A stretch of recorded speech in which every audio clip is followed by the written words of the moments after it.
and catch up with the Labor leader, Anthony Albanese, who's called a press conference. Let's listen in. In response to a question that Pauline Hanson was keen to co-chair the inquiry, said that the government would be supporting that.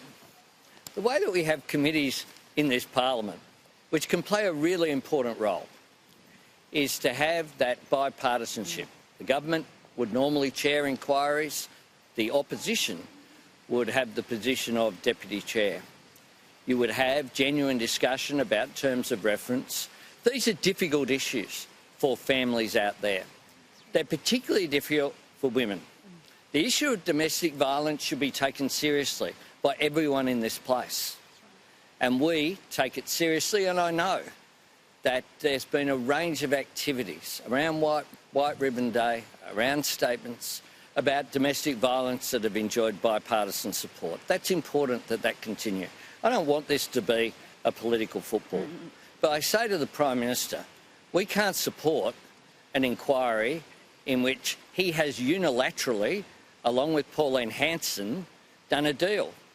Bipartisanship in this parliament is about government and opposition.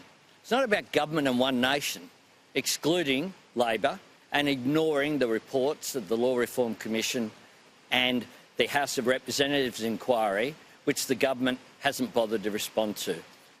That is the Labor leader, Anthony Albanese, there live from Canberra, where, as you heard, he's saying he's opposing this joint parliamentary committee on family court matters. He's saying there's been a deal done between the government and Pauline Hanson. You heard her say earlier that that's not the case, but he doesn't like the idea of this being agreed between the government and One Nation without Labor getting a say in the negotiations. I do seem to recall Labor sitting down and signing formal agreements with the Greens back in the day, but apparently don't like the government doing that with One Nation. We'll hear a bit more about that as the day unfolds.